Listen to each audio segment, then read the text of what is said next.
that was happening there in Pennsylvania this past Saturday. I assume you have seen all the videos. What was your first thoughts upon seeing that? Well, my first thought was not as critical as it is now. It's pretty clear that there were opportunities to interdict this, and they were, as a matter of fact, the non-professional citizens who were attending the rally were more engaged and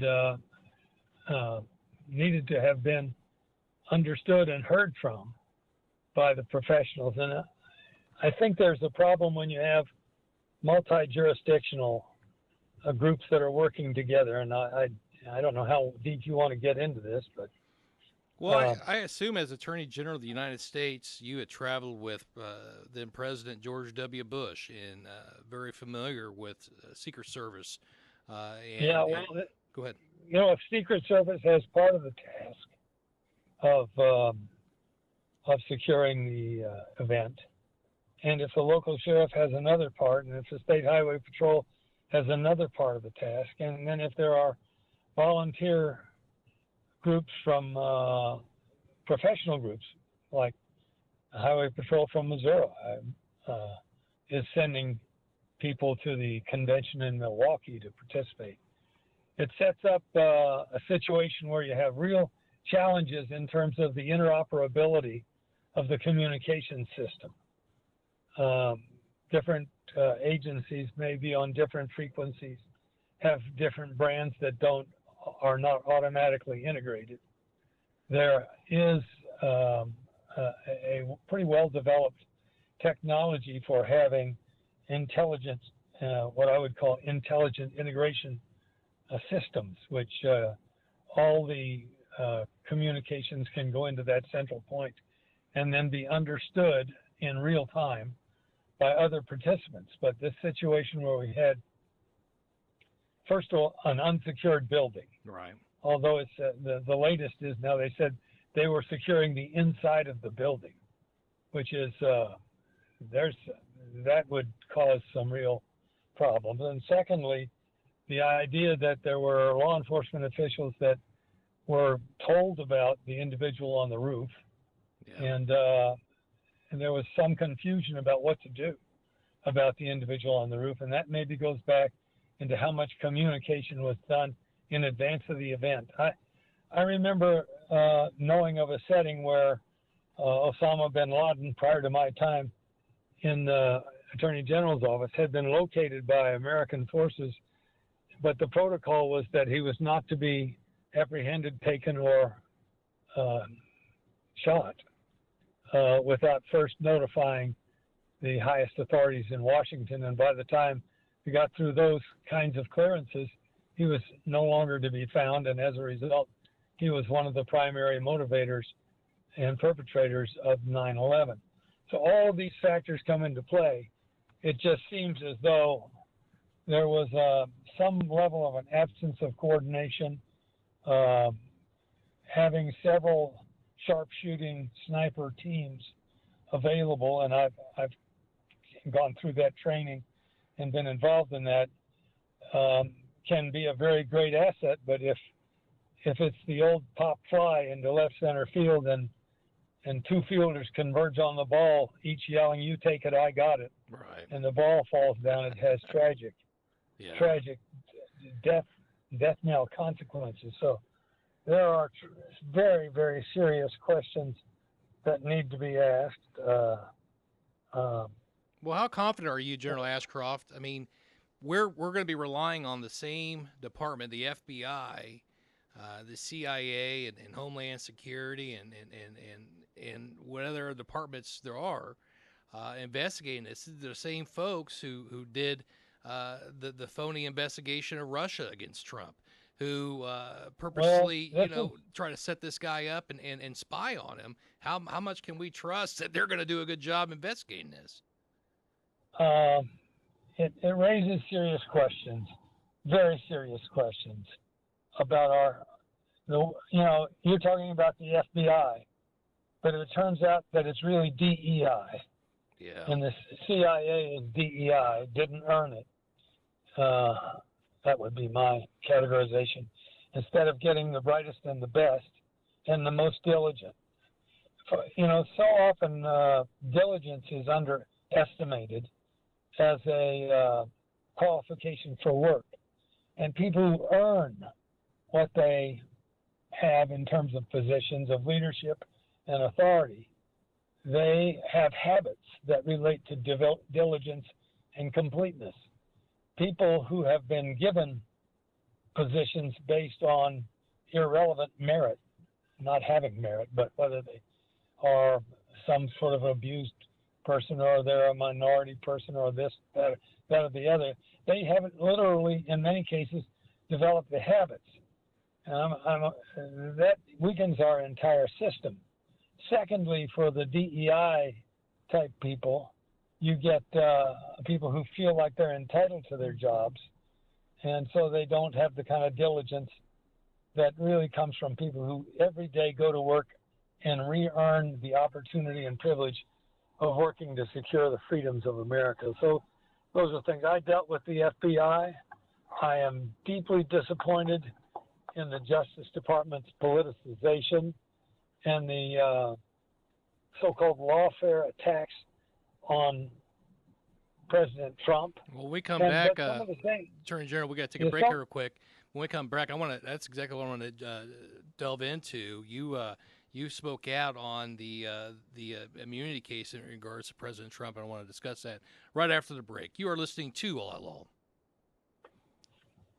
All right, Attorney General. Well, the great thing about recording these things, we don't have to worry about taking an actual break. We'll just delve right back into this real quick. Well, for heaven's sakes, I tend to get going on these things. I hope I'm intelligible. You are. You're doing a fantastic job. How'd the hip surgery go? Well,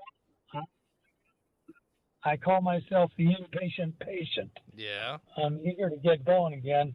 I had a heart valve put in less than 4 months ago. Oh no! And so I saw you. I was with you at the parade there in Marshfield. You were up there on that float, standing up there the whole time in that heat. Good grief!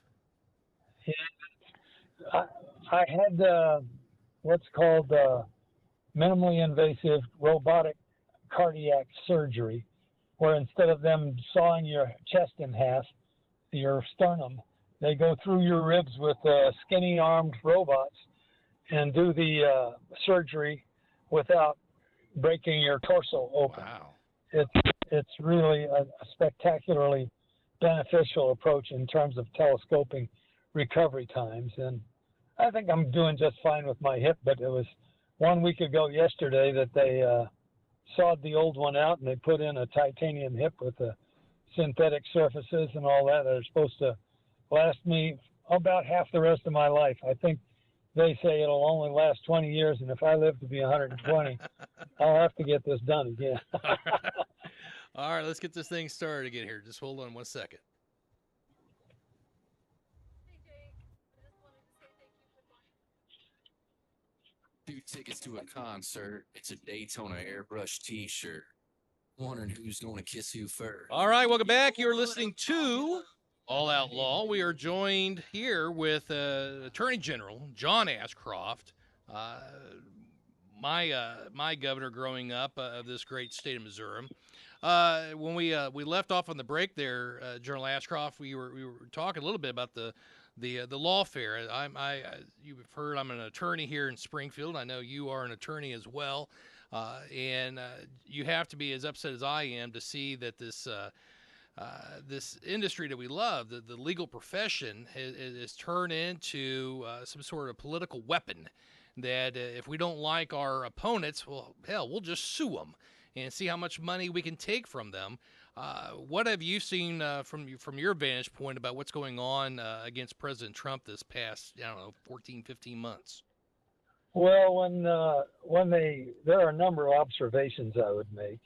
And incidentally, lawfare is creeping into the election in Missouri. I'll mention that later. But my son Jay, who is a trained engineer who practiced engineering in the defense industry, building loaders for the Air Force, et cetera, and then taught engineering in the college system in in St. Louis.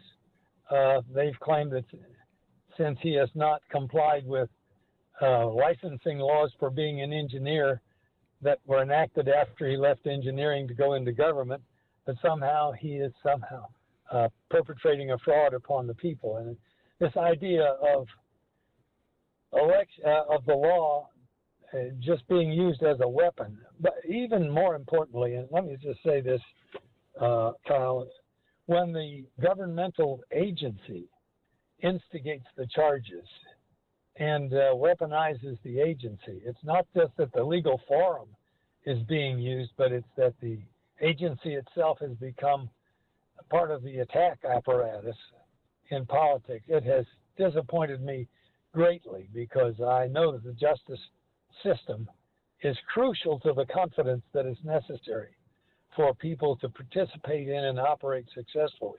Would it have ever A crossed your republic. mind as That's Attorney General of the United States under George W. Bush to, Bill Clinton, I think he may have done some stuff, and him and Hillary, maybe I should have the Justice Department go in and investigate them. Would that ever cross your mind?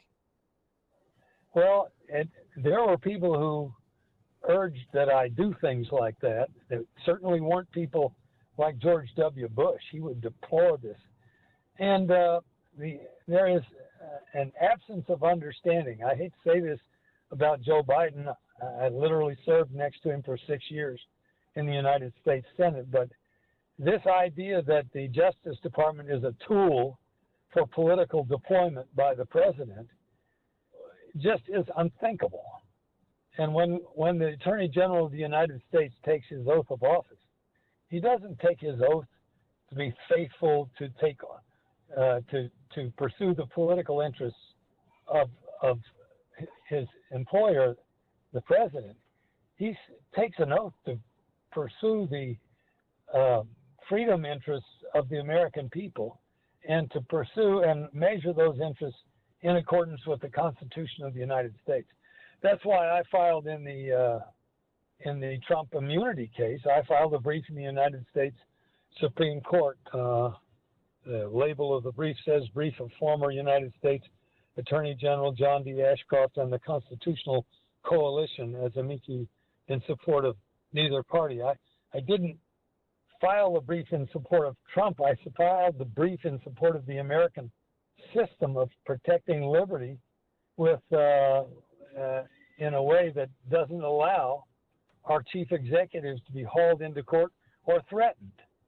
This is not a setting where we right now have the worst possible outcome. I mean, fortunately, Donald Trump could probably fund enough litigation to float the Bar Association of 47 of the 50 states. But there are plenty of people who have been president don't have the ability to look over their shoulder and say, I better not do what's right here. Someone will sue me later, and whether I win or lose in court, I'm going to have legal fees that are just going to devastate me and my family. Yeah, not everybody's a billionaire like President Trump who could, maybe absorb some of these costs. That'd be crippling to anyone else.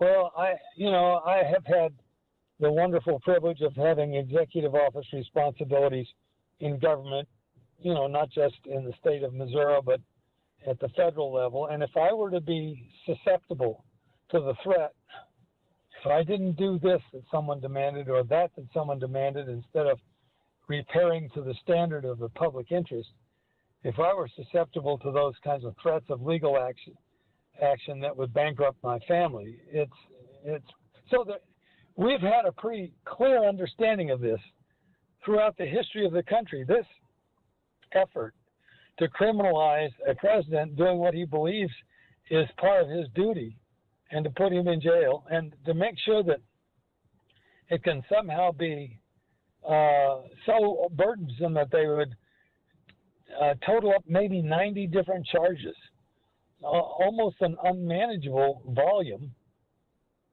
And it's so pleasing that the judge in Florida has said, wait a second, if you're going to use the Justice Department, you at least have to comply with the Constitution of the United States. Yes. And you have to you can't go out and just get a hired gun off the street, incidentally, whose practice has been, at least recently, mostly in The Hague, a tribunal that doesn't take the same kind of cognizance of American civil liberties and rights.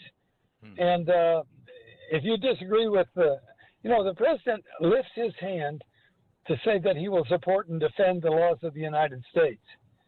Now, if he believes there's a manifest illegal injustice being perpetrated, if he's sworn to protect and defend the United States and its laws and the liberties that they enshrine, I don't how he can be called an insurrectionist for defending and carrying out his oath of office is a stunning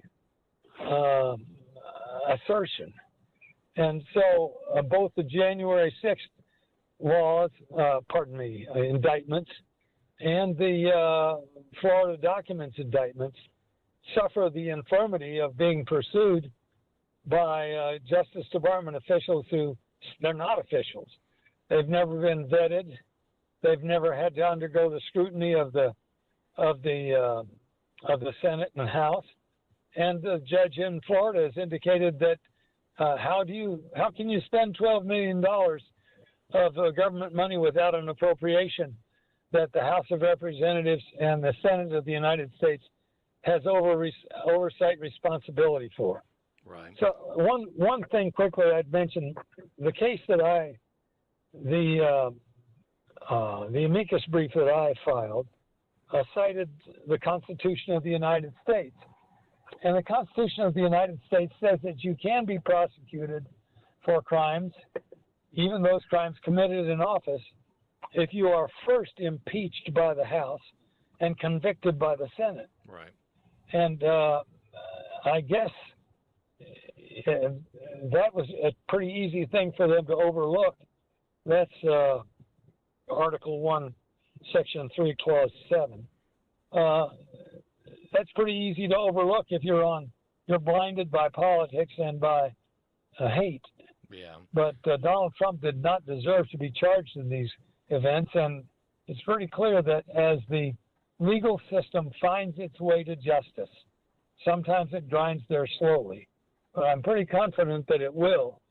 And it's important that we not destroy the fabric of our political institutions in the process of seeking to preserve power for the party in power, the Democrats in this situation, by abusing the legal system. Well, it's definitely going to have a rippling effect. Judge Cannon, stating that Jack Smith was unlawfully appointed. Now they've appealed that. The Justice Department, Merrick Garland, has just okayed Jack Smith to appeal it to the 11th Circuit. And so we'll find out. I don't think that's a fight they're going to want to have, because I don't know how you're going to defend Jack Smith's appointment. It just seems like that Merrick Garland. Did you ever get to know the man while you were your time in D.C.? He was within a hairbreadth of becoming a United States Supreme Court justice, but for the efforts of Senator Mitch McConnell. I don't agree with McConnell on many things, but on this front, he did a good job for the American people. Could you imagine having that kind of activist justice like Merrick Garland in the Supreme Court? I just shudder at the thought of something like that. Well, if he was willing to do things that are inappropriate legally, as the custodian of this 100,000 member plus workforce that's designed to protect the liberties of America, you wonder, had he gotten to the court, whether he would have been inappropriately suggestible as a member of the court. Back to the case being appealed from Florida to the 11th Circuit, there's been a pretty strong signal sent. I don't know whether you had a chance to read Clarence Thomas's concurring opinion in the case, but in that Trump versus United States of America appeal, he wrote a very persuasive, about a 20-some page concurring opinion, in which he basically, I think, outlined in many respects the 93-page opinion of the judge in Florida in saying there is no authority for this individual without any answerability to the American people for spending their money or tampering with their liberties. There's no authority for this person to be involved in this way. So, yeah, I was involved in that. When my son Jay went to he was Monday at the convention. I think he's back in Missouri today, and he'll be back up there tomorrow. He delivered to the Trump people just a souvenir copy of the brief that I filed, and I'm pleased that the court mentioned the kinds of things that relate to the history of the United States. I can't think of a single president who wouldn't have been threatenable, not necessarily would have lost the case, but you couldn't have hauled into court with his successor or some other. Truman drops the bomb to save millions of lives, but it probably contravened some of the international laws relating to civilian casualties in World War II. And Roosevelt, now all the Roosevelts, we had two Roosevelts, but Lincoln obviously, and he suspended habeas corpus in order to protect the country. Had he lived and had someone decided that they were going to have a lawfare approach against him, he could have spent the entirety of his life and more than his fortune, because he didn't really have one, right, in defending what he did to make America a habitable place in which liberty could survive. Well, Jenner Ashcroft, we got to take a break here at the bottom of the hour. When we come back, I want to shift focus back here to the state of Missouri and this governor's race that involves your son. Sure. And we'll see what the future, what the decision for Missourians is going to be here coming up on August 6th. We'll be right back. Good deal. Do you have any trips planned coming up, Mr. Ashcroft? No, not until my hips sort of. I call myself the impatient patient, and so I will be.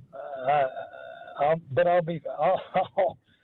stay with my foot nailed to the floor at the farm till I can get greater mobility. I've been practicing here for over 20 years, and you may know this individual. A long time ago, we had a judge here in Greene County by the name of Max Bacon. You remember that guy? Very well. Doug Bacon is something. Yeah. He was a judge in Cushing County. I've known Doug. Yep, I've known Doug a long time. Good friends with him. Max, Judge Bacon, he'll always be Judge Bacon to me, told me a story one time that he used to sing along with you there at the Capitol. Oh, Max and I sang together for about 24 years before he abandoned me to have his show down at Branson. He went from the amateurs to the pros and left me in the weeds behind.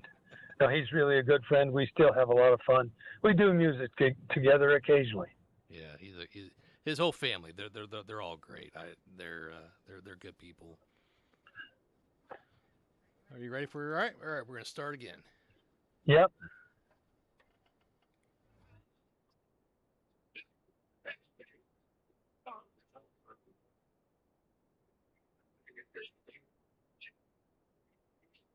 All right, welcome back. You're listening to All Outlaw. We are joined here with Attorney General John Ashcroft.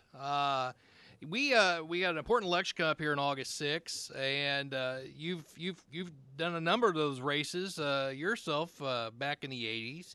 How different is it today than when you were running for governor and when you were governor back then? What's the big challenges we have today that you didn't necessarily have back then? Well, first of all, the news industry is totally different. We used to have people who were sort of interested in the news and did investigative reporting and things like that, and were a fact check on the advertisement that took place. And maybe that's why the advertisements had more integrity. It used to be that you could run comparative ads, and you would probably think of what are the most damaging things about your opponent that were true, and you might feature them in an ad. But since we don't have any real check on the facts, and there's so much, look, there's newspapers barely exist. I Yeah. drove by the Springfield Leader and Press offices that I used to tremble going in there to have to confront reporters and editors, and I think it's a storage unit place now. And going from a cutting edge defender of the liberties of the American people, but providing them with solid information. So we've got a culture of politics that's big money oriented, and it gets to be special interest oriented. And so the special interests can fund people, and instead of finding out what might be most damaging, which is true about your opponent, since the fact checking isn't there, they just cook up what would be the most damaging falsehood we could develop, and they promote that. And it's a little bit like Hillary Clinton a few years ago. If you wanted to know what Hillary was doing, you should have looked at her to see what she was accusing her opponent of doing. And she was accusing Donald Trump of being in league with the Russians, but it was she who paid $1 million to generate a Russian dossier. Another fact that's different, this idea of enlisting people in government to kind of be weaponizing not just the court system, but other parts of government. Look what they did to Donald Trump with the 51 members of the CI, Central Intelligence Community, and the like, and the denial of, so you get this, and it's happening at the state level. You know, like I said, Jay is an engineer. He worked as an engineer for the defense, in the defense industry. He taught engineering. He has graduate degrees, a degree as well as an undergraduate degree from Rolla, which is one of the best engineering environments in the entire United States. And they're filing charges against him, spurious charges, with the Board of Engineering Registration, saying that he's practicing engineering now without a license because he hadn't been involved in licensed engineering in the last, decade or so. Right. I can't imagine a Secretary of State needs to do much engineering. And not all engineers are licensed professional engineers. They're, I have brother-in-laws and they're engineers. Engineering is Janet's part of the family, and they're well aware of the fact that engineering is sometimes practiced in a public sense, like a lawyer who hangs out his shingle, but in other senses, just like the person can be in the counsel's office and do certain things in private settings in the legal world, they can do certain things without public engineering. But the point is, it's this weaponization of government, and they've gone after Donald Trump to do this. They come after my son Jay to do this. And if you want to know what they're guilty of, look at what they're accusing him of. Yeah. They're accusing Jay of supporting sales of land to China, which he has never done. And the primary accuser in that respect is a former senator named Keogh, and he's the accuser who was. It's in the Senate records, undeniable. And as I say, facts are stubborn things. He voted 4 times to sell land to China, even voted to override a governor's veto so land could be sold to China. So you want to know what they're guilty of, listen to,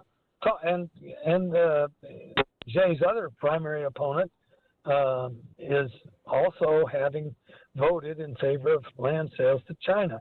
And they want to allege Jay was involved in that. He wasn't. He ended up helping craft legislation. Jay, not a member of the legislature, but helping write legislation which forbade sale of land not only to China, but to Russia, to Iran, I think to Cuba, Venezuela, and North Korea as the kinds of known, understood enemies of the United States, that we don't want them sharing the productive capacity of the United States or being in a position to tamper with the technology which we have that they easily get when they are interwoven in our culture.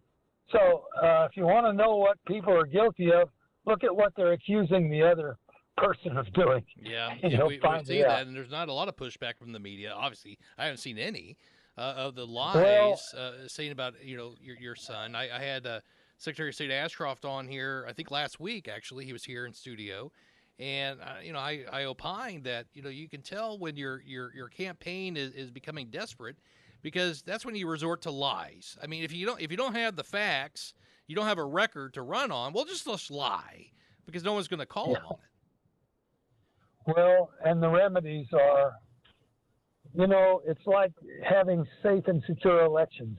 Yeah. Remedying after the fact is almost impossible. So that it's something that you have to do by virtue of prevention. We came to this conclusion about terrorism at the federal level. It's hard to make up for an attack which kills thousands of people, and so you try to prevent. And I think you try to prevent by having good election procedures. One of the things that my family and I are most grateful for our son, is that Missouri moved up dramatically in terms of election integrity with the work he did in conjunction with a number of very important members of the legislature to improve the election integrity of Missouri. The Heritage Foundation signaled that Missouri had moved from being not quite in the top 10 to being one of the top 3 states in the nation for election integrity, favoring the kinds of things that I think are on the Republican national agenda now, which are paper ballots and voting people on election day, IDs, photo IDs, and things like that. And of course, Jay has championed that as Secretary of State. If your son makes it past August 6th as the Republican nominee or Republican opponent for governor, most likely his Democrat counterpart is going to be Crystal Quaid. Looks like she has the money and the resources. When we come back, we're going to take a quick break. I worked on a case with your son briefly, and then we'll go on to what we need to do and what makes Jay the right choice for Missourians. We'll be right back after this message. All right.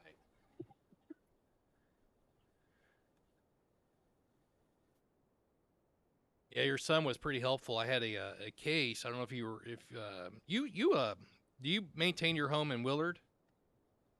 Yeah, we live about 7 miles from Willard and about 10 miles from Springfield. We're on a farm, so you kind of keep track of what goes on here locally.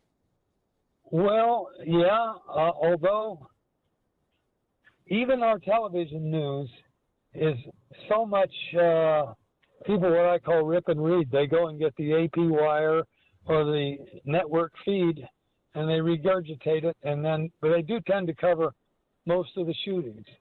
Yeah. Which, right. But if it bleeds, it leads, and if it doesn't, just the idea of high quality integrity in government is not at the top of their agenda. No, it's all about click. It's too easy to do this other stuff. Right.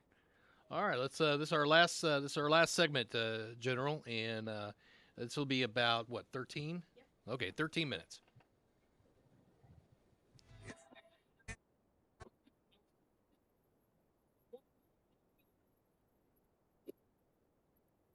America. All right, welcome back. You are listening to All Out Law. I am joined here with Attorney General John Ashcroft. Before the break, we're talking about the lies, misrepresentations that happens, and unfortunately, it's far more commonplace now than ever before.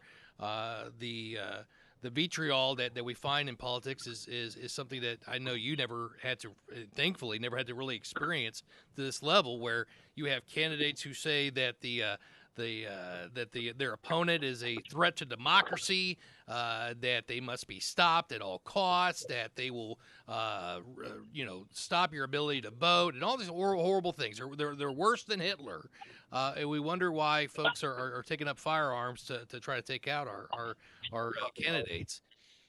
The the President of the United States just a short time ago said that they ought to put he said bullseye. a bullseye Yeah. on the. I mean, that's a very, very, very. That's a very disconcerting thing, and someone did that. So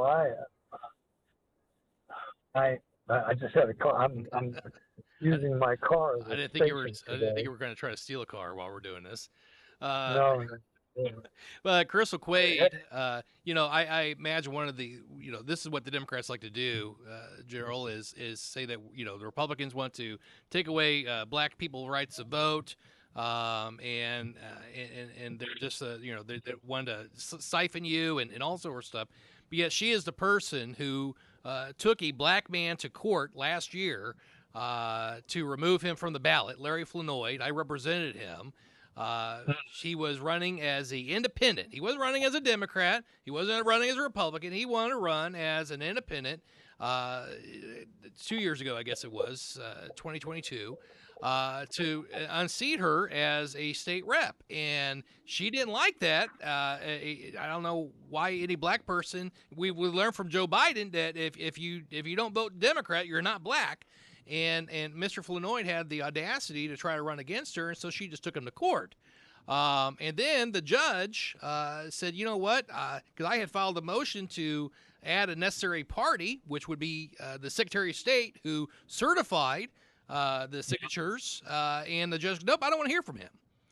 And it's just got this lawfare type of attitude that, if we get the right judge, we see what happened in New York against President Trump.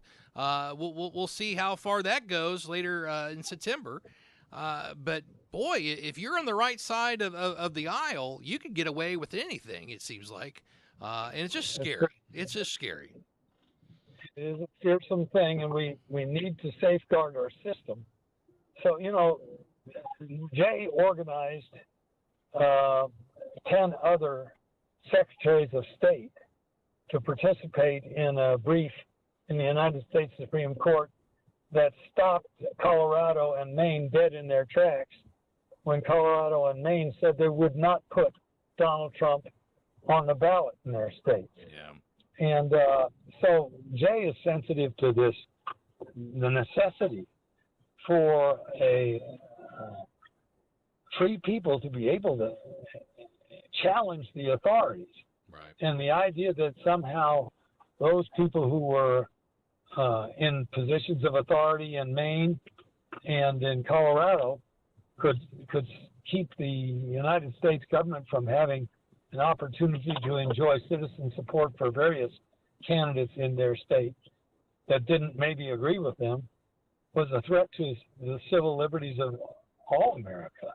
And Jay pointed out in the brief, if we're going to allow secretaries of state, of which he obviously is one of the leading secretaries of state in the country, if we're going to allow them to willy-nilly pull people off of ballots, it's going to be chaos, and the liberties enjoyed by the American people will not survive.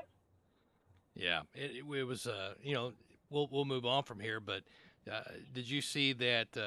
Not that long ago, a Democrat in the House of Representatives had drafted up a bill to remove the Secret Service protection from Donald Trump. I mean, the Democrats want to do anything and everything they can to stop this guy. They don't have a record that they could run on, and so all they could do is try to demonize this man. And if that didn't work, we'll just try to, just take him out. Jay is in a heated battle. It's basically a three-way race for the Republican Party to be the next governor. A lot of falsehoods have been alleged out. What I'm interested in is not necessarily the lies, because you could spend all day trying to stamp out those little fires. Tell me, what do you understand that your son, what his vision for Missouri is? Well, he envisages a state that is at the front of reform and at the front of development, not a follower. He has great admiration for what they're doing in competing states, and he doesn't want Missouri to fall behind. We're competing with Tennessee and Texas, which don't have income taxes. Jay would like to remove the income tax as part of Missouri's approach to governance. It penalizes people who work hard and earn, and gives the money that is taken from them to people who don't, and he has strong feelings about that. He is very concerned about the personal safety and security of Missourians, and has been endorsed by some police organizations, in spite of the fact that a lot of special interest endorsements haven't come his way, because he cares about personal safety and the integrity of people, and sees some of our cities, and Springfield included, as one of them that has a totally unacceptable murder rate and threat to public safety. He cares about parents and education. He's got 4 kids, some in public school, some in private schools, but he believes that parents ought to be respected and ought to have the ability to participate in deciding important things that are taught in our school system. And I don't have kids in school anymore, but I'm paying significant amount of tax money, and I think taxpayers generally have a right. And this idea that school officials and teachers unions have a right to dictate and to basically tell people who are footing the bill and have a tremendous interest in the educational well-being of their community, they're supposed to go sit at the back of the room and keep their mouth shut.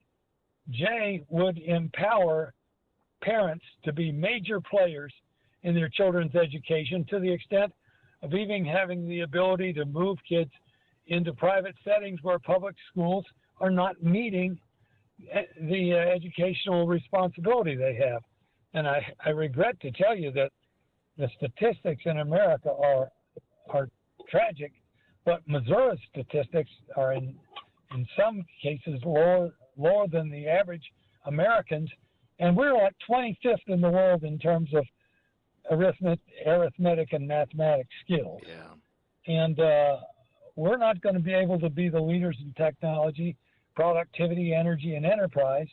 So Jay's very focused on those. Of course, he helped draft the best legislation that's been offered on prohibiting our enemies from involving buying land and occupying it in the state of Missouri. And it's not just limited to adjacencies to defense installations and the like, but he is a strong advocate of protecting our national interest and not sharing our national technology and our sensitive information with enemies of this culture and enemies of the liberty that America stands for. Well, the vision that he has, these are all doable things. We have, unlike, I imagine when you were governor, you didn't have supermajority Republicans in both House and the Senate, did you? I didn't have a majority in either house. We did get some things done. Right. And I think there is a value in having an energy and having not turning to special interests to say, what do you want us to do next? Right.